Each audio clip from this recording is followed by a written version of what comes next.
अरे किस सत्य ब्रह्म की उपासना का वर्णन किया। और अग्नि अग्नि में वैश्वनर दृष्टि रख करके, जो अग्नि है शरीर के भीतर जट अग्नि है, उसमें वैश्वन नाम की जो अग्नि है उसमें सत्य ब्रह्म की आरोप करके कल्पना करके तो साधना करने से क्या हो जाता है, उसको सत्य लोक ब्रह्म की प्राप्ति होती है, ऐसा वर्णन किया। और सारी जो उपासनाओं का फल है, गति है, जो नहीं कहा गया था, उस सारी उपासनाओं का फल की गति यहाँ पर वर्णन किया है। आधा 12वें मंत्र में 12वें ब्राह्मण में कि जो 12वें ब्राह्मण है उसमें गति वर्णन किया है, अर्थात किस किस उपासना के माध्यम से साधक किस मार्ग के द्वारा उस लोक फल की प्राप्ति करेगा, ऐसा वर्णन किया। तो उसी को भाष्यकार कहते हैं कि यदा वही पुरुषो विद्वान अस्मात् लोकात् प्रयति शरीरम परित्यजति सा ततः वायुम आगच्छति अंतरिक्षे त्रियक भूतो वायु स्थिमितो अभेद्यस्य तिष्ठति।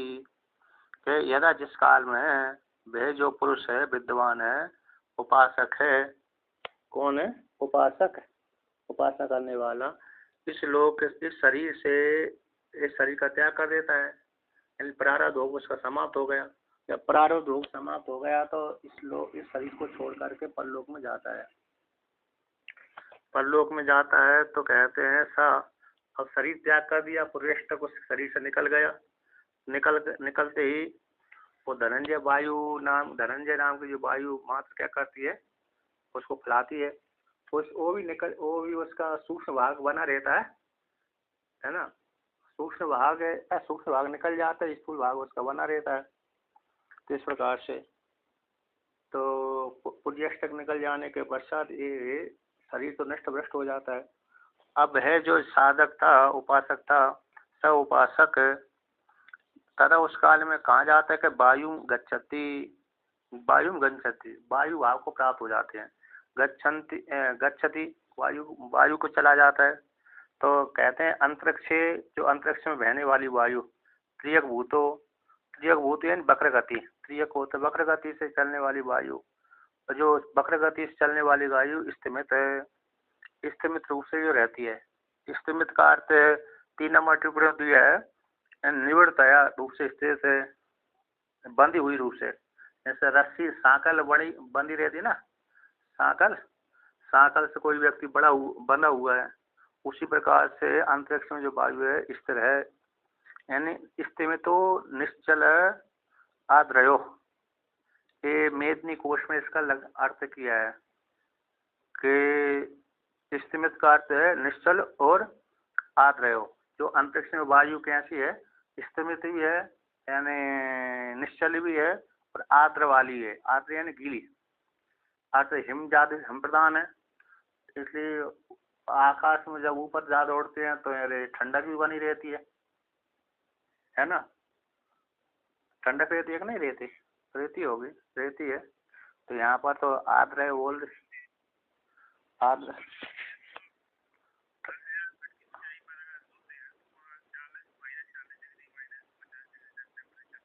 अच्छा, ठंडी बहुत होती है ना। हाँ, बर्फ जम जाती है, बर्फ है, अच्छा। तो यहाँ पर कहते हैं जो अंतरिक्ष में जो वायु है स्थिमित है, निश्चल है और आर्द्र है, गीली भी है, अतः हिम प्रदान हो गए। ऐसे मेदिनी कोश में शब्द कोश हो गया ना, अमर कोश, शब्द कोश और मेदिनी नामक कोश और वाचस्पत्यम, कल्प, तरु, निरुक्त इत्यादि जो ये जो शब्द आए हैं, ये शब्द यानी वेदों के शब्दों का अर्थ है, शब्द कोश का वाचक होते हैं। अतः इनमें शब्दों के विकल्प रूप दिए गए हैं, इस शब्द का अर्थ ऐसा भी है, इस शब्द का अर्थ ऐसा भी है, पर्यायवाची किस प्रकार से। तो ऐसा जो त्रियकभूत वायु है कैसे स्थिमित है, अभेद्य से, तो भगवान भास्कर कहते हैं अभेद्य से, यानी भेदन जिसका करना कठिन है, कैसी अभेद रूप से तिष्ठती रहती है। ऊपर तो कोई उड़ता भी नहीं है, वैसे भी हवाई जहाज विमान आदि जाके ले जाते हैं, और सामान्य तो व्यक्ति जाते नहीं है। पक्षी आदि भी थोड़ी दूर तक ही जा पाते हैं। जो हंस हंस है ना, गिरद गिरद है ना, हंस और गिरद। अरे सबसे लंबा दूरी तो यही उड़ता है, हंस और गिरद। इसके इसके बाद है तो इसके नीचे नीचे सारे उड़ते हैं। और जैसे जटायु जटायु नाम के पक्षी और ये जो गरुड़, ये तो दिव्य शक्ति वाले थे, इसलिए आकाश में उड़ गए थे। लेकिन ये सामान्य जो शक्ति वाले हैं वो तो सीमित देश में ही उड़ते हैं, मतलब ज्यादा ऊंची नहीं उड़ते, वो भी नहीं उड़ पाते। जैसे हंस आदि है ना, हंस से ज्यादा उड़ता है ना, ज्यादा उड़ता है कि गिरद ज्यादा उड़ता है? अच्छा, गिरद गिरद। वैसे गिरदों की वहां पर वाल्मीकि रामायण में आई है कि उनकी 100 योजन तक दूर दृष्टि बनी रहती है, कि यहाँ पर हमारा भोजन है, बना हुआ है। उनकी दूर दृष्टि ज्यादा है गिरदों की।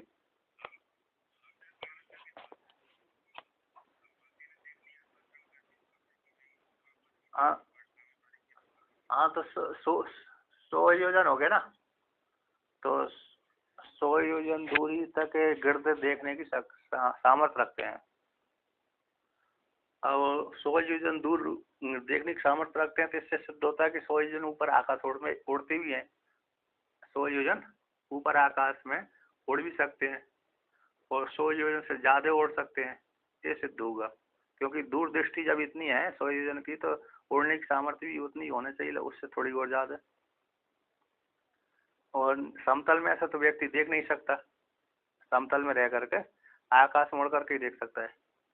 तो इससे सिद्ध होता है कि एक गिरद 100 योजन से ऊपर की क्षेत्रफल में घूमते हैं, मतलब घूम सकते हैं, उड़ने की सामर्थ्य है। अब वहां पर इसके बाद ठंडी आती होगी, तो कहते हैं इसके बाद अब आगे कहते हैं स्थिमित अवैध रूप से तिष्ठति ऐसी वायु। अब वहां पर सब वायु, जो यजमान उपासक था मर करके गया हुआ, उसको क्या रोक लेती है? कस्सा वायु तत्र स्वात्मनि तस्मै संप्राप्ताय विजिहीते इन स्वात्म अवयवान विगमयति छिद्री करोति आत्मानम इत्यर्था। वह जो वायु है तत्र, उस काल में, यानी अपनी आत्मा में, उसके लिए, उपासक के लिए, जो मर करके परलोक में जा रहा है उसके लिए, पर संप्राप्ति के लिए, इन परलोक में जाने के लिए, परलोक में जाने के लिए किस लिए जा रहा है? कि भोग के लिए। लोक लोक भोगार्थम, 4 नंबर टिप्पणी भी है, लोक भोगार्थम, इन लोक में जा करके भोग भोगेगा जो उसने पुण्य कर्म किए हैं, उन्हीं कर्मों, पुण्य कर्मों के फल को भोगने के लिए जा रहा है। तो जब जा रहा है तो ऐसे उसके लिए बीजी थे, तो बीजी थे, तो स्वात में अवयवान, जो स्व के अवयव, वायु के जो अवयव हैं, तो वायु अवयव वाली है, तो ऐसे अपने अवयवों को विगमयती, क्या कर देती है? अलग अलग कर देती है। इन छिद्र करोती आत्मानम, अपने आप में आत्मा को छिद्र कर देती है, खाली जगह छोड़ देती है ना। ऐसे आकाश से नहीं आए, आकाश के अवयव नहीं मानते। पृथ्वी, जल, तेज, वायु, 4 के अवयव मानते हैं, आकाश के अवयव नहीं मानते। कौन? नैयायिक आदि, इसलिए वो निरअवयव कहलाता है। नैयायिक और वैसे दोनों एक ही है, समान ही है। और लेकिन अरे अब नित्य भी मानते हैं उसको, तो वेदांत में नित्य नहीं मानते। निरअवयव तो है ही है, कोई अवयव है नहीं उसका, आकाश का उत्पत्ति वाला है वेदांत की दृष्टि से, नैयायिक की दृष्टि से नित्य बना रहता है। अब ऐसे जो वायु है अपने अवयवों को क्या करती? अलग अलग कर देती, बीएन विगमयती, इन छिद्र करोती, यानी अपनी आत्मा में छिद्र कर लेती है, यानी अलग अलग हो जाते हैं, उसके लिए मार्ग छोड़ देते हैं। तो उदाहरण देते हैं, किम परिणाम छिद्रमिति, वह किस परिणाम भाव को प्राप्त होता है, यानी किस परिणाम को छिद्र कर देता है वायु अपने में। अब आगे कहते हैं कि उच्यते यथा रथ चक्रस्य खम छिद्रम प्रसिद्ध परिमाणम, जिस प्रकार से रथ के चक्र का ख, छेद है ना, 5 नंबर टिप्पणी दिया नाभि विलंब, नाभि का विलयन छेद, जैसे रथ का पहिया, पहिया की जो नाभि है उसमें जैसे जो छेद रहता है उसी प्रकार से छेद कर देती है। और वायु अपने उस स्थान को हटा लेती है, वहां के अवयवों को अलग पृथक पृथक कर देती है। तो इस परिणाम प्रसिद्ध परिणाम वाला, तो जो रथ चक्र का जैसे छेद होता है उसी प्रकार से ऐसा छेद है, मानो छेद सा कर देती है, मतलब वायु अपने अवयवों को अलग अलग कर देती है वहां पर उस स्थान में। तो तेन छिद्रेण सह विद्वान ऊर्ध्वम आक्रमते ऊर्ध्वः सन गच्छति स आदित्यम आगच्छति। कहते हैं तेन उसी छेद के द्वारा, मार्ग के द्वारा, छेद का छिद्रेण मार्ग, उसी मार्ग के द्वारा सब विद्वान ऊर्ध्वम आक्रमते, ऊर्ध्व की ओर जाता है, ऊर्ध्व सन होता हुआ गच्छति, ऊर्ध्व की ओर होता हुआ जाता है। सब जाकर कहाँ पहुंचता है? कहते आदित्य लोक को पहुंच जाता है, जो सामने दिख रहा है आदित्य उसी को पहुंच जाता है। अब अच्छा, यहाँ विमान जो आते हैं ना वो भी आ जाते हैं, है क्या नहीं? विमान जो आएंगे वो इसी में आ जाएंगे, और सूक्ष्म इनका शरीर रहता है इसलिए विमान में बैठा कर ले जाते हैं। जो पुराणों में विमान का वर्णन आता है वो सारे आ जाते हैं यहाँ पर। और इसके पश्चात उत्तरायण मार्ग चल रहा है, तो उत्तरायण मार्ग से जाते हैं, दिन में मरे चाहे रात को, चाहे कृष्ण पक्ष में मरे चाहे रात शुक्ल पक्ष में मरे, चाहे सूर्य उत्तरायण में मरे चाहे दक्षिणायन में मरे, लेकिन मरने वाला व्यक्ति उपासक है तो उत्तरायण मार्ग से पहुंच जाता है, उत्तरायण मार्ग के अभिमानी देवता को प्राप्त हो जाता है, चाहे दक्षिणायन में मरे चाहे किसी भी काल में मरे, उत्तरायण वाले देवता को प्राप्त हो जाता है। फिर वो देवता उसको विमान में बैठा करके दूसरे के पास में ले जा करके अंतिम में जा करके जो ब्रह्मलोक की उपासना करने वाला है, जो अमानव पुरुष आता है वायुलोक तक, वायुलोक है, ये अंतरिक्ष अलग हो गया और वायुलोक अलग हो गया। तो वायुलोक तक यहाँ पर देवता एक दूसरे को पहुंचा देते हैं। अब वायुलोक के पश्चात पर वहाँ का ब्रह्मलोक का अमानव पुरुष आता है, वह इसको ले जाता है विमान में बिठा करके। जो मार्ग की गति आएगी, वर्णन आएगा, वहां पर आएगा ये। और ब्रह्म सूत्र में सभी मार्गों का एक संग्रह कर दिया। तो कहते हैं आदित्य भाव को प्राप्त हो गया। तो आदित्यो ब्रह्मलोकम जी गमीश्वर मार्ग निर्गम कृत्वा स्थितः सो अपि एवं विधा उपासका द्वारा प्रयच्छति।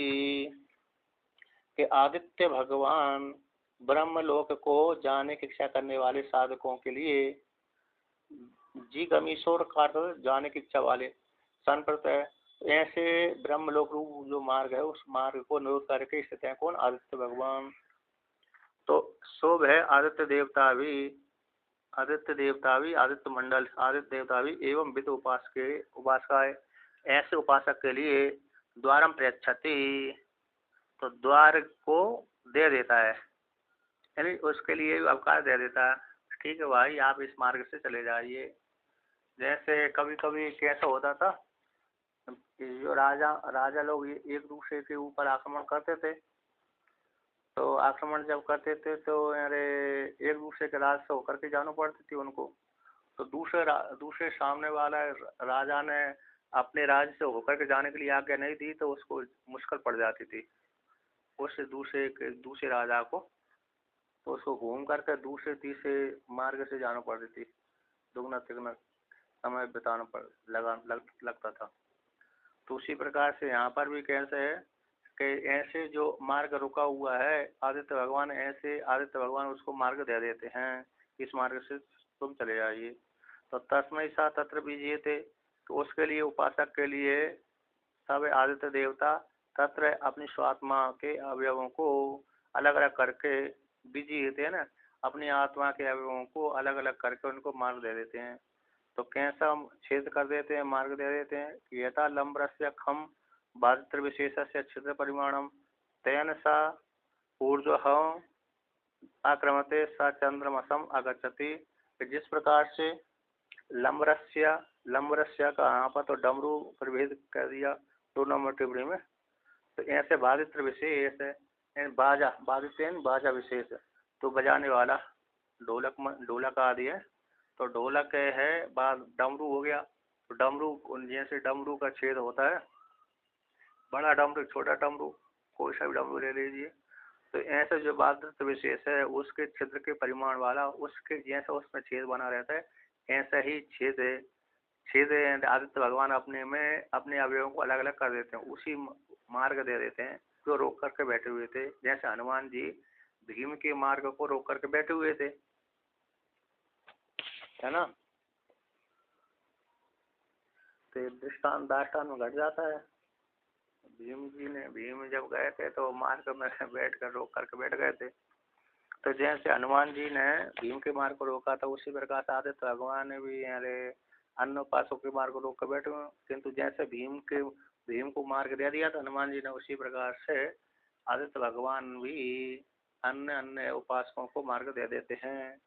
तो तेन मार्ग से सब है उपासक, सब है ऊर्ध्व आक्रमित, ऊर्ध्व भाव को प्राप्त होता है उपासक, सब है उपासक चंद्रमसम अगच्छति, चंद्र लोक को प्राप्त हो जाता है।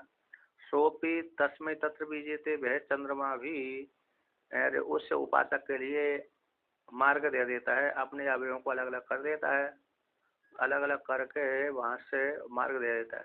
तो कैसा मार्ग देता है वो, यथा दुंदुभे कम प्रसिद्धम, जैसे दुंदुभी, तो दुंदुभी हो गई जो दुंदु सेनाई आदि, तो सेनाई आदि का जैसा छेद होता है उसी प्रकार छेद के समान मार्ग दे देता है।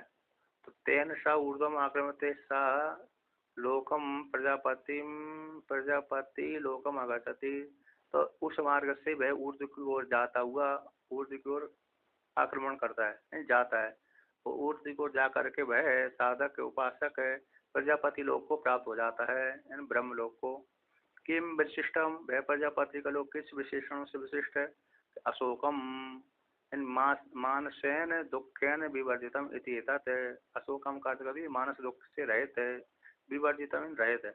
स्वर्गलोक है तो मानस दुख से युक्त है, जो भी कर्मी स्वर्गलोक में जाते हैं उनको मानस दुख बना रहता है। उनको मानस दुख कैसा बना रहता है कि मैंने इतने कम पुण्य क्यों किए, इसने ज्यादा पुण्य मेरे से ज्यादा कर लिए, ये तो महान भोग भोग रहा है और मेरे को देखो कम ही भोग प्राप्त हो रहे हैं, है ना। जैसे कभी कभी व्यक्ति जाता है किसी घर में कहीं पर घूमने जाता है, तो किसी किसी का अच्छा खाता पीता है और दूसरा जो गया है उसको खाने पीने को कम मिलता है, तो वो कहता है देखो इसको अच्छा अच्छा मिल रहा है, मेरे को खराब मिल रहा है, मतलब कमजोर मिल रहा है, तो संताप बना रहता है। उसी प्रकार से इन जो कर्मी स्वर्गलोक में गए हैं उनको संताप बना रहता है, मानसिक दुख, मैंने इतने कम पुण्य क्यों किए, इसने ज्यादा पुण्य मेरे से बहुत किए, तो इसके समान मैंने पुण्य क्यों नहीं किए, और मेरे को अभी दूर आसन प्राप्त लग रही है और इसको इंद्र देवता के बगल में आसन की प्राप्ति हो रही है, तो इसको देख करके चिढ़ जाते हैं, मानसिक संताप उनको बना रहता है। जैसे अर्जुन गए थे ना, तो अर्जुन जब गए थे स्वर्गलोक में, तो अर्जुन को इंद्र देवता ने आदि सिंहासन दे दिया था, तो आदि पे इंद्र बैठे थे, आदि पे अरे अर्जुन बैठ गए थे। जब आदि सिंहासन इंद्र देवता किसी को बिठाता नहीं है अपनी सिंहासन पे, लेकिन अर्जुन को बिठा लिया। अब अर्जुन को ऐसे आदि सिंहासन में बैठा हुआ देखकर उर्वशी मोहित हुई हो गई उसी काल में। तो कहते मानस दुख से विवर्जित, ऐसे जो ब्रह्मलोक है, अहिमम कहते हिम वर्जितम, हिमम यानी हिम से रहते, शारीरिक दुख वर्जितम, अहिम हिम होगी जहाँ पर हिम रहती है तो शारीरिक दुख बना रहता है, कोई जाते हिमालय क्षेत्र में जाएगा तो शारीरिक दुख हो जाता है ठंडी कारण। एक गंधर्व की पत्नी थी, एक गंधर्व की पत्नी थी पुराण की, उसने कहा अपनी पत्नी से, यदि भी आकाश में उड़ते हैं गंधर्व, तो यक्ष गंधर्व, तो अपनी पत्नी से कहा कि हे पत्नी, अरे तुम माघ मास का स्नान करो, माघ मास व्रत करो, और व्रत करो तो सुबह सुबह स्नान करो। और उसने कही मैं नहीं करूँगी। क्यों?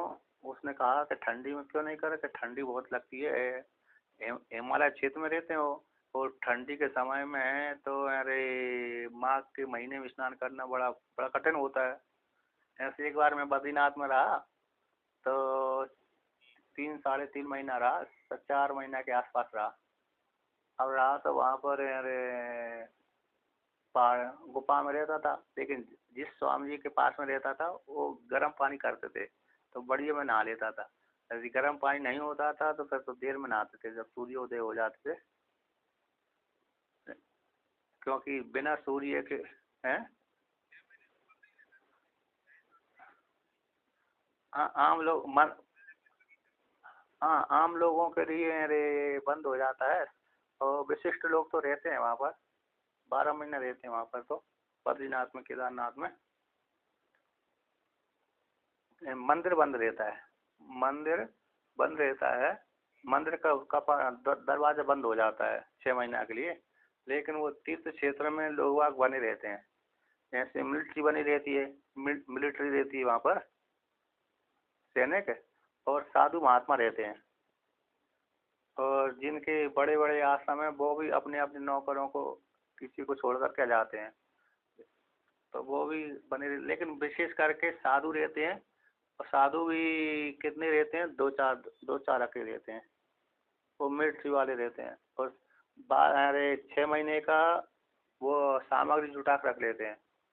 जब व्यक्ति जो गुफा में आदि किसी आश्रम में रहता है तो जो व्यक्ति बड़े बड़े आश्रम वाले हैं तो वो उसको सामग्री देकर जाते हैं कि भाई तुम रह रहे हो तो ये सामग्री हमारी तरफ से है। तो उसको खाने की पीने की है ना, लकड़ी गैस चूल्हा सारा, लकड़ी है गैस चूल्हा है, सारी व्यवस्था करके आ जाते हैं।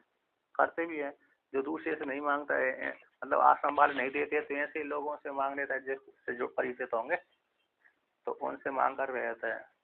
अथवा जो 12 महीने जब रहता है तो 6 महीने तक उसके पास धन एकत्रित तो हो ही जाता है, लोग अगर दर्शन करने जाते हैं तो दर्शन चढ़ाते रहते हैं, तो इस प्रकार सामग्री इकट्ठी कर लेता है। कई लोग रहते हैं, और कई लोगों के पास तो व्यवस्था नहीं है तो वो दूसरे आश्रम के अधीन रहते हैं, तो वो व्यवस्था कर देते हैं। गंगोत्री, यमुनोत्री, केदारनाथ, बद्रीनाथ। यमुनोत्री में फायदेमंद है, यमुनोत्री और केदार बद्रीनाथ फायदेमंद है, क्योंकि यहाँ पर बर्फ का मतलब गर्म पानी का कुंड है, तो व्यक्ति वहाँ पर गर्म जल में स्नान कर सकता है। और गर्म जल में भी वो भी ठंडा पानी मिलाना पड़ती है, तभी गर्म होता है। यमुनोत्री में जाओ ना, तो वहाँ पर वो गर्म कुंड कुंड बना हुआ है। उन्होंने जो आश्रम है, वैष्णव महात्मा जी का आश्रम है, तो उन्होंने जो कमरे बनाए हैं, वो कमरे की दीवारों से गर्म पानी निकाला है, कमरों की दीवार से सटा करके। तो जैसे दो दो दीवार बना दी, एक कमरे वाली दीवार, एक अरे वो बीच का नाली जैसा। अब अब वो उससे नाली जब पानी गर्म पानी निकलता है तो उस कमरा पूरा गर्म हो जाता है, तो रात्रि समय ठंडी नहीं लगती वहाँ पर कमरे के भीतर। और कमरे से बाहर निकलो तो ठंडी, और कमरे के भीतर रहो तो वस्त्र ओढ़ने की जरूरत ही नहीं रहती, बस यानी जो पहने है वही उन्हीं वस्त्रों को ओढ़ करके पहन कर सो जाओ। तो वहाँ पर ऐसा है। और जो फिर जो लेकिन वो कहाँ पर है, वो महात्मा जी का आश्रम है उसमें है। और जो फिर कोई व्यक्ति होटलों में रहता है तो वहाँ तो उसको फिर अरे ठंडा ही ठंडा लगता है, उसको तो रजाई गद्दा ओढ़ना पड़ती है। हाँ स्नान तो गर्म कुंड में करते हैं। अब वहाँ पर यमुनोत्री में तो चावल दाल चावल है ना, ये पक जाते हैं उससे, पानी से इतना गर्म निकलता है। बद्रीनाथ का इतना ज़्यादा नहीं निकलता, जैसे अन्य जगह मणिकरण आदि में भी बहुत जगह गर्म पानी निकलता है। केदारनाथ का तो बहुत कम गर्म होता है। और गंगोत्री के रास्ते में गर्म पानी निकलता है, वो भी बहुत ज़्यादा गर्म नहीं रहता, कम रहता है। सबसे ज़्यादा यमुनोत्री का, दूसरे नंबर पे बद्रीनाथ का, फिर तीसरे नंबर पे गंगोत्री किलान में, चौथे नंबर पे अरे केदारनाथ का तो अभी भी फीका ही हो गया, जो जहाँ से पानी निकलता होगा वो बंदी कुंड ही टूट टाट गया होगा, थोड़ा और निकलता है। तो देखिए अरे बीच में आ गया तो हिम है ना, हिम वर्जितम।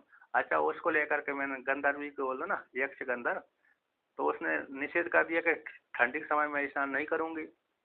मतलब कौन नहाएगा ठंडी काल में, ठंडे ठंडे गंगा जी के जल में।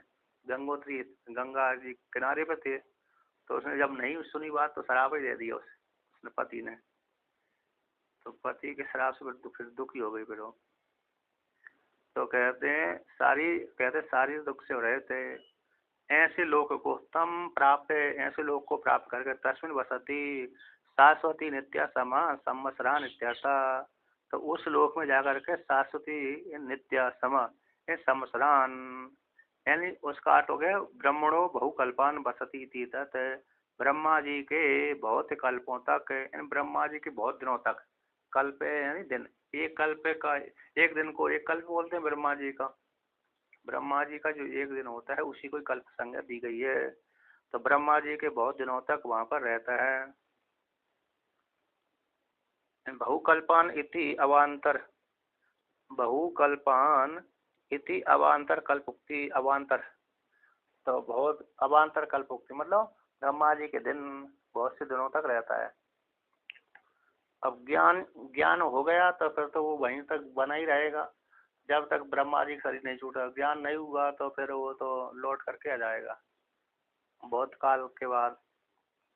अब अगला कहते हैं तपस, शरीर जो व्यक्ति बुखार आदि चढ़ता है ना, तो उसमें संतप्त होता है ज्वर आदि को लेकर के, तो उसमें भी जो ज्वर आदि में ताप होता है उसमें अरे उपासना कर देंगे, उपासना दृष्टि कर देंगे तो उपासना बन जाएगी।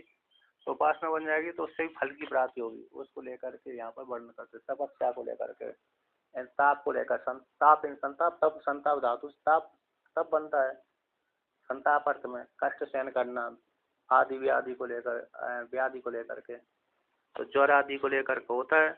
अब उसी में ज्वर आदि जब हो गया तो उसमें अरे क्या करेंगे, दृष्टि कर देंगे, तो दृष्टि कर देंगे उसके पापों को क्षय हो जाएगा और पुण्यात्मा बन जाएगा। उसको लेकर के यहाँ पर वर्णन कर दें तप को लेकर के कि एतद वही परमम तपो,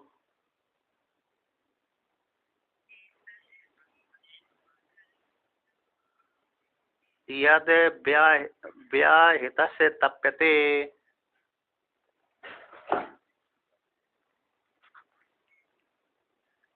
परमं ह एव लोकम जयति य एवं वेद।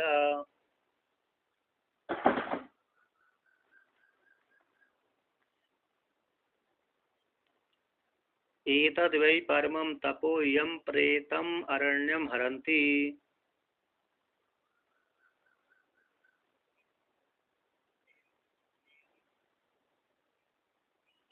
परमं ह एव लोकम जयति य एवं वेद।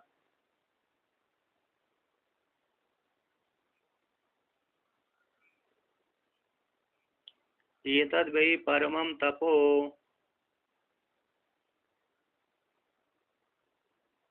यं प्रेतम् अग्नौ अभ्यदधति।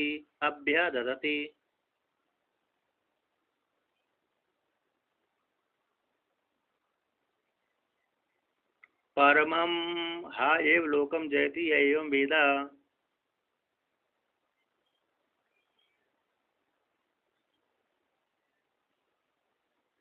तो यहाँ पर कहते हैं एतद् वै, तो एतद् वै परम तप, इसको ये परम तप कहते हैं। यानी यादृक ज्वर आदि हेतुकम, याद बिना इच्छा के आ गए ज्वर आदि हेतुकम, अनाथ उपासना के फलम, अनात्म उपासना के फल को वर्णन करते हैं एतद् वै इत्यादि द्वारा। मतलब बिना, कभी कभी व्यक्ति के शरीर में ज्वर आदि हो जाते प्रारब्ध भोग को लेकर के, तो उसी में ही उपासना दृष्टि कर देंगे, तो उपासना दृष्टि कर देने से क्या हो जाएगा कि अरे उसके पाप निवृत्त हो जाएंगे। बस इतना है। तो कहते हैं एतद् वै परम तपो, परमम तपो, इसी को परम तप कहते हैं। क्या है, यद व्याहितस्य तप कहते हैं जो व्याधियों के द्वारा, इन ज्वर आदि के द्वारा शरीर संतप्त होता है, व्याधियों के द्वारा ज्वर आदि के द्वारा, ज्वर आदि से घृत हो गया तो उसके द्वारा संतप्त हो जाता है, तो यही परम तप है। अर्थात मैं संताप कर रहा हूँ, अर्थात मैं तपस्या कर रहा हूँ, तो शरीर में गर्माहट हो जाती है ना, कष्ट होता है, तो तपस्या करते समय कष्ट ही होता है व्यक्ति को, सुख थोड़ी प्राप्त होता है। कोई व्रत रहेगा तो व्यक्ति को सुख प्राप्त हो, व्रत व्रत काल में सुख प्राप्त होता हो ऐसी बात नहीं है। व्रत काल में तो उसको कष्ट ही होगा। क्यों कष्ट होगा? क्योंकि उसने नियम लेकर रखा है कि भोजन नहीं करूँगा, है ना, और फलाहार भी नहीं करूँगा, जल पीकर रहूँगा 2 दिनों तक। व्रत तो है लेकिन 2 दिनों तक जल पी करके रहूँगा, भोजन भी नहीं करूँगा और फलाहार भी नहीं करूँगा।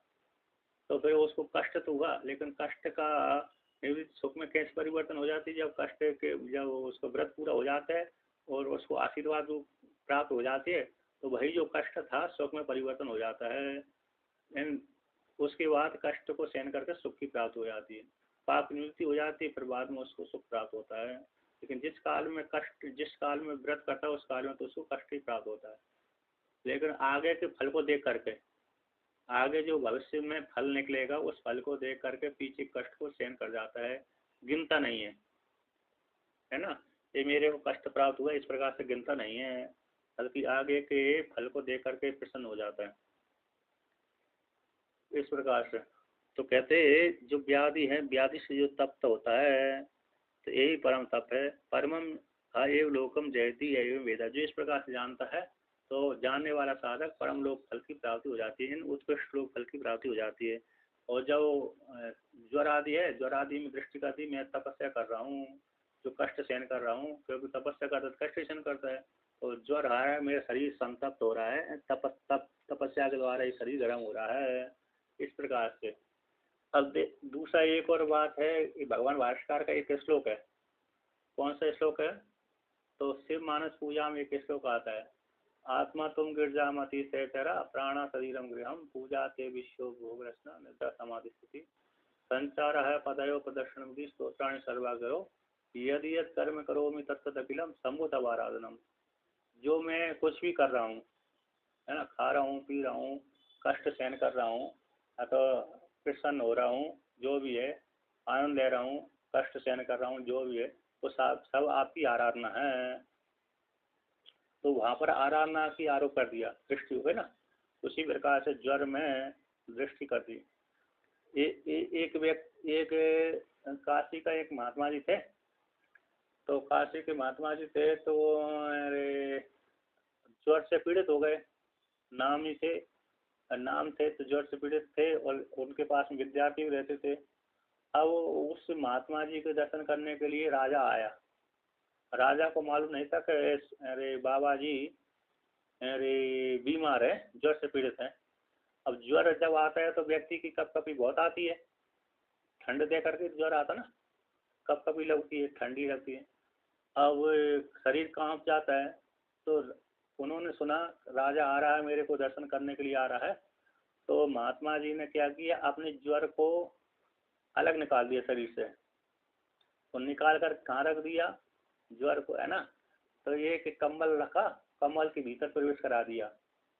अब वो कम्बल के भीतर प्रवेश करा दिया ज्वर को, और ज्वर वह कम्बल के भीतर रह करके हलता डुलता रहता था, हलता था डुलता रहता था।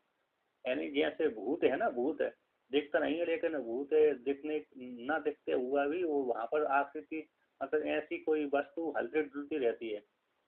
उसी प्रकार से उन्होंने ज्वर को निकाल करके कम्बल में छुपा दिया, कम्बल के भीतर रख दिया, और कम्बल के भीतर ही वो ज्वर कांपता रहता था, हलता डुलता रहता था।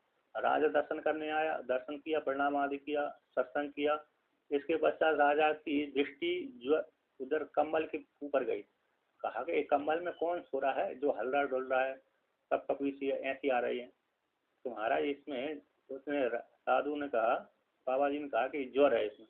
तो ज्वर कैसा, ये ज्वर तो हमने मनुष्यों के भीतर देखा है, ये ऐसा कैसा है, अलग कैसे दिख रहा है? ये मेरे में ये ज्वर था, किंतु आप दर्शन करने आ रहे थे, इसलिए मैंने ज्वर को निकाल करके अलग रख दिया। यदि मैं ज्वर में युक्त रहता तो फिर मैं आपसे वार्तालाप नहीं कर पाता। अब मैंने सोची कि आप आ रहे हैं, दर्शन करने आ रहे हैं, वार्तालाप करने की इच्छा हो रही होगी ये आपको, तो इसलिए मैंने ज्वर को निकाल कर रख दिया। जब आप चले जाएंगे तो ज्वर को पुनः अपने में आरोप कर लूंगा।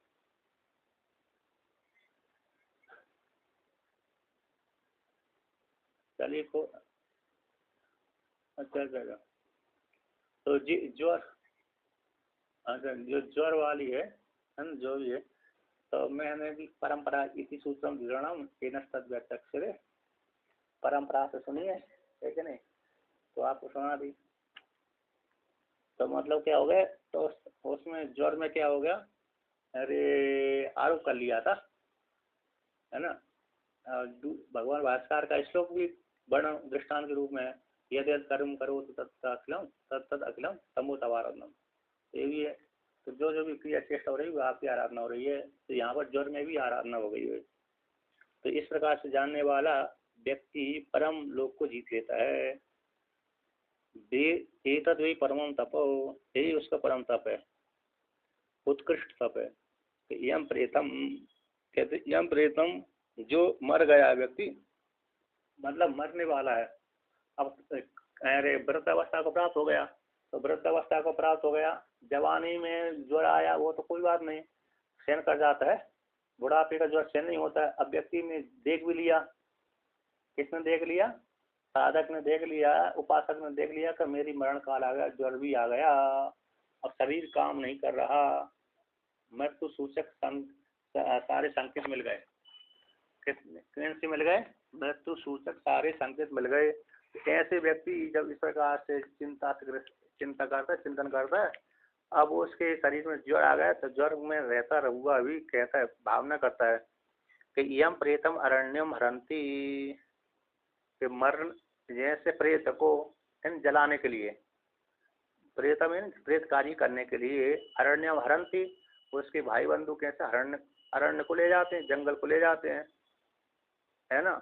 उसी प्रकार से और दूसरे दूसरे भी व्यक्ति कैसे अरण्यम गच्छन्ति, अरण्य को जाते हैं, यानी जंगल को जाते हैं। जैसे साधु आदि बना, घर का त्याग कर दिया, वो भी अरण्य को जाता है।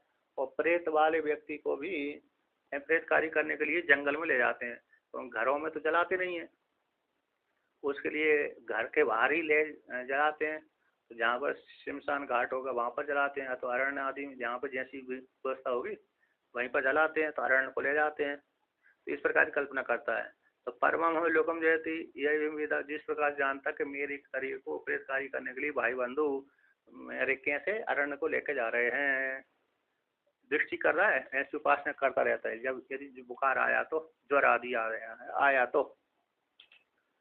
तो यह एवं वेदा, जिस प्रकार जानता है जानने वाला साधक उत्कृष्ट परम लोक फल की प्राप्त करता है। ये तब परम तप, ये ही परम तप है। कहते यम प्रेतम, मेरे अरे प्रेतम में जो प्रा में एकार छूट गया मेरे में, तो आपके में है कि नहीं है, कैलाश आश्रम की पुस्तक में। तो क्या, तो यम प्रेतम, अच्छा, यम प्रेतम अग्नौ अभ्यदधति, अब जो शरीर उसका नष्ट हो गया, शरीर से निकल गया, ऐसी कल्पना बिस्तर में लेटा लेटा ही कल्पना कर रहा है ना।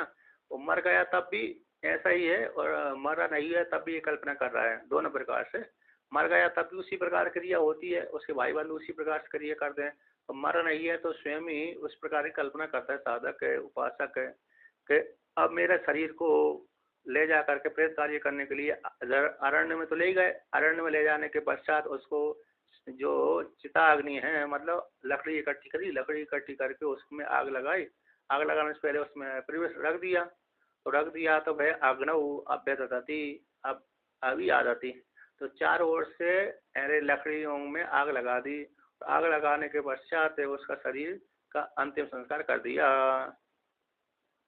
अंत्येष्टि संस्कार है ना, अंत्येष्टि संस्कार कर दिया, अग्नि के ऊपर रखते हैं, अग्नऊ अभ्यदधति, अग्नि के ऊपर रखते हैं, रख करके फिर उसमें अग्निकारी अग्नि अंत्येष्टि संस्कार कर देते हैं। अग्नि संस्कार करने के पश्चात, आग जलाने के पश्चात लोग आकर घर में आ जाते हैं। जब अब ऐसा वो मन में सोचता रहता है, उपासक कल्पना करता रहता है। और दूसरी बात है, मर गया तो उसी प्रकार से व्यक्ति इसी प्रकार से कार्य करते हैं। तो ये परमम आये लोकम जयति, जिस प्रकार जानते हैं वो परम लोक फल की प्राप्ति हो जाती है, उत्कृष्ट फल की प्राप्ति होती है। अब जो कभी कभी जंगल में रहता है व्यक्ति, तो एक तो अरे वो तो भाई बंधु नहीं है, तो उसके तो संस्कार कौन कर देते हैं, कुत्ता बिल्ली कुत्ता आदि कर देते हैं, जंगली जानवर कर देते हैं संस्कार उसका। और भाई बंधु है तो उसको अग्नि संस्कार कर देते हैं। सन्यासी है तो उसको जला देते हैं, सन्यासी है तो उसको क्या कर देते हैं, जल समाधि, थल समाधि, दो समाधि दे देते हैं और जलाते नहीं है। वानप्रस्थी को, गृहस्थ ब्रह्मचारी को, गृहस्थी को, कार्य जीवन वाले को, वानप्रस्थी को, तीन को अग्नि संस्कार होता है। जो ब्रह्मचारी है उसको है, गृहस्थी है, कार्य जीवन वाला है उसको है, और वानप्रस्थी है उसको है। तीन का अग्नि संस्कार होता है, अंत्येष्टि संस्कार। और जो सन्यासी है उसका नहीं होता। सन्यासी को तो यही होगा, मर गया तो जल में प्रवाह कर दिया अथवा गड्ढा खोदकर गड़ा दिया। ये दो है सन्यासी के लिए। हाँ, छोटे बच्चे को ये तो कितना है, 2-4 दिन का ही, महीना भर का होता है, उसको गड़ाते हैं। इसके बाद तो हाँ, एक साल के आसपास का, एक साल नहीं, 4-5 साल के लिए तो शायद उसका अग्नि संस्कार करते हैं।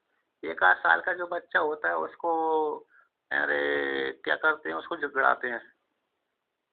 एक क्योंकि उस काल में उसको बोध वोध कुछ नहीं रहता है। जब उसको 5 साल वाले बच्चे को तो बोध रहता है, तो बोध ज्ञान हो जाता है उसको, इसलिए उसको अग्नि संस्कार करते हैं। जब तक बोध नहीं है तब तक उसको जलाते हैं, शायद गड़ा देते हैं, क्योंकि उस काल में वो अपने पराये का ज्यादा भेद नहीं रहता, उसको ज्ञान नहीं रहता है। सन्यासी जैसा रहे। अब जब उसको अपने पराये का बहुत भेद हो गया, ज्ञान हो गया कि मेरे है, ये मेरे नहीं है, तो इस प्रकार से तब वो जब ऐसे भेद का ज्ञान अच्छी प्रकार से हो जाता है तो जला देते हैं उसको। और ये है। अच्छा, अब कहते हैं इस प्रकार से वर्णन कर दिया। जो उसका उत्क्रम फल हो गया, उत्कृष्ट तप हो गया। उत्कृष्ट तप का उत्कृष्ट फल भी प्राप्त होता है। भगवान भास्कर इसका व्याख्यान करते हैं, ये तद्वै परमं तप, यही परम तप है।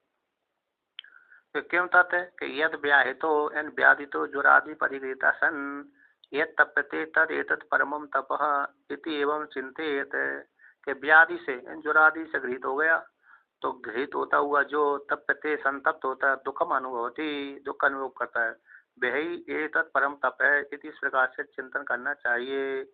कौन सो परम फल को जानने की इच्छा करने वाले व्यक्ति को।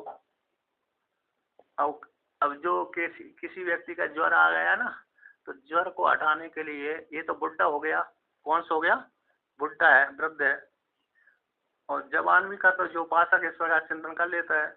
और दूसरा अरे शिव पुराण और भागवत पुराण के अनुसार यदि किसी को ज्वर आ गया तो भगवान श्री कृष्ण का और शिव जी का युद्ध होता है ना, उस युद्ध के प्रसंग पढ़ने से उसमें जो ज्वर, दो शिव ज्वर और विष्णु ज्वर, वैष्णव ज्वर और शिव ज्वर का जो झगड़ा होता है, उस झगड़े को पढ़ने से फिर उसका ज्वर निवृत्त हो जाता है, हट दूर हो जाता है। ऐसे शिव पुराण में भी आया है, भागवत पुराण में भी आया है। तो ज्वर हटाने के लिए पुराण में वो आया है। जो जो मरने वाला व्यक्ति है उसके लिए तो इस प्रकार कल्पना करता है उपासक है, तो दुख सामान्यात, उसमें हेतु दे दिया कि दुख सामान्य होने से, ऐसे अन्य प्रकार के दुख है तो उसी प्रकार से ये भी दुख है। जब ज्वर आदि है ये भी दुख होता है, इसमें भी कष्ट होता है, और दूसरे प्रकार से आदि कार्य करने से भी ये दुख प्राप्त होता है, और दूसरा तपस्या करने से भी दुख प्राप्त, तपस्या काल में भी दुख प्राप्त होता है। तपस्या काल में ना होता कि नहीं होता।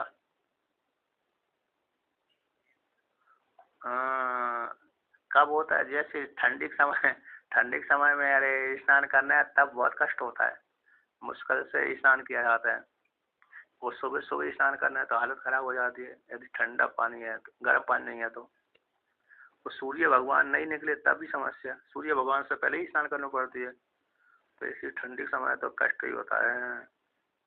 तो कहते दुख सामान्य, जैसे ज्वर आदि के से दुख होता है उसी प्रकार से इसको भी उस काल में इस प्रकार की भावना करता है, करने से तो उपासना हो जाती है, लेकिन उस काल में दुख का अनुभव करता है, उस दुख में भी इस प्रकार से आरोप करके उपासना करता है, तो करने से उसको फल की प्राप्ति होती है। तो तत्सेवम चिंतित तो विदुषा कर्म क्षय हेतु से तदेव तपो भवंती अन्यतो अभिषी तथा उस उपासक का एवं प्रकाश चिंतन करने वाले उपासक का, विद्वान का कर्म क्षय हेतु इस प्रकार से चिंतन करेगा तो कर्म की क्षय की प्राप्ति हो जाती है। कर्म की क्षय की प्राप्ति होती है वैसे भी सहन करना ही पड़ता है, प्रेयस की उपासना करने से, इस प्रकार दृष्टि कर देने से और भी ज्यादा पूर्ण रूप फल की प्राप्ति हो जाती है उसको। तो कहते हैं कर्म क्षय में हेतु है विद्वान, इस प्रकार चिंतन करने से। तो तदेव तपो भवंती, वही तप हो जाता है जो तप कैसे आनंदित है, वो निंदा वाला नहीं है, आनंदित है। और कहते हैं विषीदति अविषीदता, विषाद को प्राप्त नहीं होता। जैसे अन्य तो अरे विषाद आदि को प्राप्त हो जाता है, इसमें ऐसी प्रकार की भावना करने से विषाद को प्राप्त नहीं होता है ना। विषाद को दुख आता जो साधक है ना, इस प्रकार तो उपासना तो कर रहा है, ज्वर आदि कर रहा है, सामान्य व्यक्ति जैसे विषाद को प्राप्त हो जाता है, उपासक को वो दुख भी नहीं होता। उपासना में आरोप कर देने से वो दुख, जो दुख सुख, अरे कैसे सुख में परिवर्तन हो जाता है। यानी जैसे दो प्रकार से भोगना होता है ना, एक हंस करके भोगना, एक रो करके भोगना। जैसे अज्ञानी अज्ञानी व्यक्ति अज्ञानी व्यक्ति रो करके भोगता है, और ज्ञानी व्यक्ति कैसे हंस करके भोगता है। भोगना तो दोनों समान हो गया, लेकिन दृष्टि में दोनों का भेद हो गया। एक चिल्ला चिल्ला के भोग रहा है, आए मैं मारा गया, तो एक बिना चिल्ला के भोग लेता है शांत होकर के, इस प्रकार से। तो इसका जो उपासक का जो भोगना है, इस भोगने से उसका कर्म को क्षय हो जाएगा, तो उत्तम फल की प्राप्त हो जाएगी। उसका जो भोगना निंदा से रहते और विषाद से रहते है।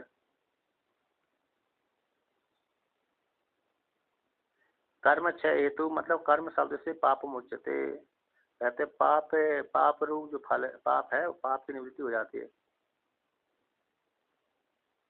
अब आगे कहते हैं कि सा एव च तेन विज्ञान तपसा दग्धे किल्बिषा परमम हा एव लोकम जयति एवं विदा। जिस प्रकार जानता है ऐसे विज्ञान रूप तप के द्वारा, विज्ञान जिस प्रकार चिंतन साधक करता है कि जो मेरा ज्वर आ रहा है, मेरा वो तपस्या है, शरीर में जो कष्ट अनुभव कर रहा हूँ तपस्या के द्वारा इस प्राप्त हो रहा है।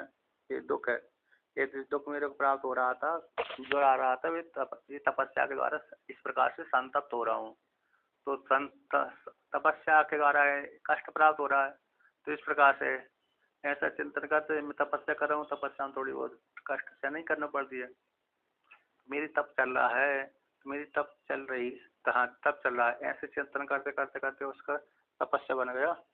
तपस्या बनने से क्या हो जाएगा, कहते हैं ऐसे ज्ञान के द्वारा, विज्ञान रूप तप के द्वारा दर्द किल्बिषा, अब उसने ज्ञान के माध्यम से, तपस्या के माध्यम से उसकी जो किल्बिष थे यानी पाप थे वो निवृत्त कर दिए, हटा दिए, दग्ध कर दिए, भस्मीभूत कर दिए विज्ञान रूप तप के द्वारा।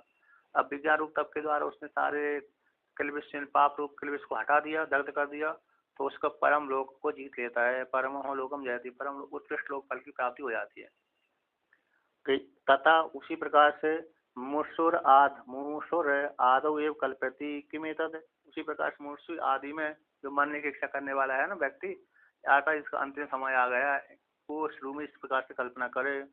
किमेतद, वे क्या करे, एतद वे परमम तपो, ये परम तप है, क्या है, यम प्रेतम माम ग्रामाद अरण्यम हरंति ऋत्विजो अंत्य कर्मणे तद ग्रामाद अरण्य गमन सामान्यात परमम मम तत्तपो भविष्यति। कहते हैं ये परम तप है, यम प्रेत कार्य करने के लिए माँ मुझको ग्राम से अरण्य भरंती, ग्राम से अरण्य ले जाते हैं, जंगल की ओर ले जाते हैं। कौन रहते हैं, पृथ्वी लोग है, पृथ्वी ज्ञाति ज्ञातयो व धाया है। तो कहते हैं 3 नंबर टिप्पणी में ज्ञाति भाई बंधु उसके हैं, जलाने के लिए जंगल में ले जाते हैं, यानी घर से बाहर ले जाते हैं। तब ग्राम से अरण्य, ग्राम से जैसे ग्राम से अरण्य गमन होता है, उसी प्रकार से उसके लिए घर से शमशान घाट की ओर ले जाते हैं, शमशान घाट में ले जाते हैं। तो जिस प्रकार से चिंतन करता है साधक, एक परम मम तपो भविष्यति, ये मेरा परम तप हो जाएगा भविष्य में, इस प्रकार से चिंतन करता है, चिंतन करने से उसको फल की प्राप्ति हो जाती है। ग्रामद अरण्य गमनम परमम तपिति प्रसिद्धम, ग्राम से अरण्य को जाना, ग्राम से अरण्य को जाना ये परम तप कहलाता है, लोगों में प्रसिद्धि है। कहाँ जा रहे हैं भाई, जंगल में जा रहे हैं। किसी जंगल में जा रहे हैं, यानी तपस्या करने के लिए जा रहे हैं, यानी बेसिक वो उसके लिए नहीं जा, मतलब घूमने फिरने के लिए नहीं जा रहे हैं, तपस्या करने के लिए जा रहे हैं। जैसे लकड़ी, कोई व्यक्ति ग्राम से जंगल में लकड़ी लेने के लिए जाता है, तो जाता है तब भी कष्ट उसको होता ही है। तो ग्राम से अरण्य गमन गमन जो गमन होता है वह परम तप ही है, लोक में प्रसिद्ध है। इस प्रकार से तपस्या के लिए गया हुआ व्यक्ति जंगल में जाकर तपस्या करूंगा, इस प्रकार से परम तप प्रसिद्ध है लोक में। परमम हैवम लोकम जयति एवं, तो जिस प्रकार से जानता है वो परम लोक को जीत लेता है। यानी तथा एतद् वै परम तपो यम प्रेतम प्रेतम अग्नौ अभ्यदधति, कि ये परम तप उसका जो प्रेत कार्य करने के लिए उसको अग्नि के ऊपर रख देते हैं। कौन? ऋत्विज भाई बंधु उसको प्रेत कार्य करने के लिए, प्रेत को अग्नि संस्कार करने के लिए चिता के ऊपर रख देते हैं, फिर आग जला देते हैं। तो अग्नि प्रवेश सामान्यात, अग्नि प्रवेश सामान्यात, तो जैसे अग्नि में प्रवेश करना उसी प्रकार चिता के ऊपर जला देना, रख देना, फिर अग्नि में प्रवेश कर जाता है। जैसे दूसरा व्यक्ति जिंदा व्यक्ति जैसा अग्नि में प्रवेश कर जाता है, उसी प्रकार से मरा हुआ मर्दे को भी अग्नि में प्रवेश करा दिया गया अग्नि संस्कार के लिए। तो परमम हाएव लोकम जयति एवं, तो इस प्रकार जो जानता है वो परम लोक फल की प्राप्ति हो जाती है, इस प्रकार से वर्णन किया। अब क्या करें? अरे ये हो गया, अब उच्चारण कर ले।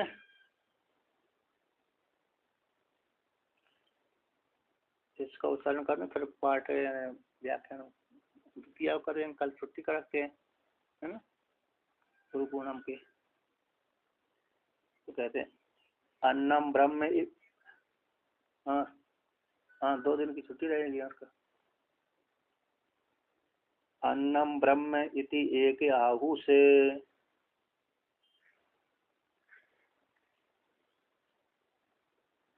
तन्ना तथा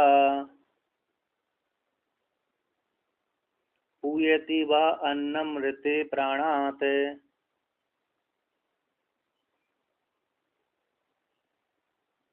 प्राणो ब्रह्म इति एक आहु से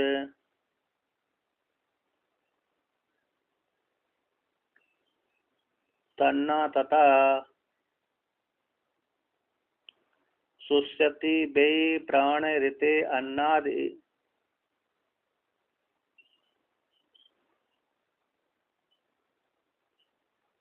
एते हातु एव देवते एकदा भूयं भूत्वा परम ताम गच्छतास।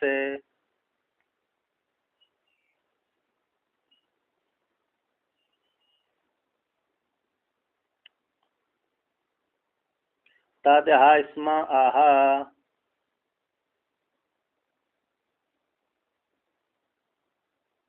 प्रातिदः पित्रं किं स्विद एवं विदुषे साधु कुर्याम्।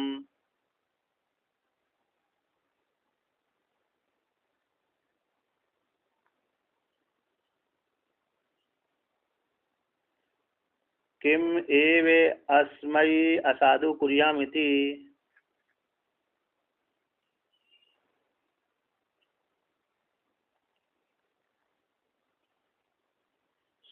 सा हा स्म आह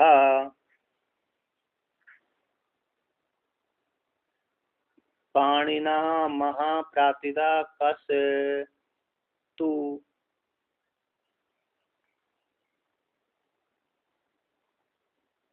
एनयोर एकदा भूयं भूत्वा परम ताम गच्छतीति।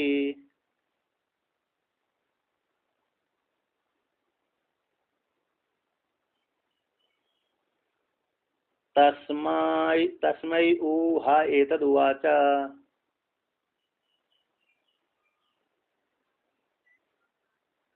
बीति अन्नम वै बी अन्ने हि इमानि भूतानि सर्वाणि भूतानि विश्वानि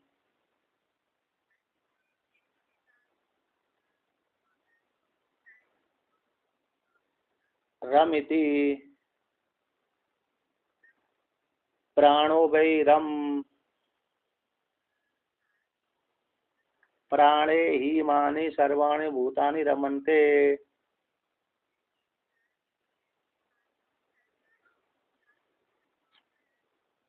सर्वाणि हा वा अस्मिन् भूतानि विशन्ति।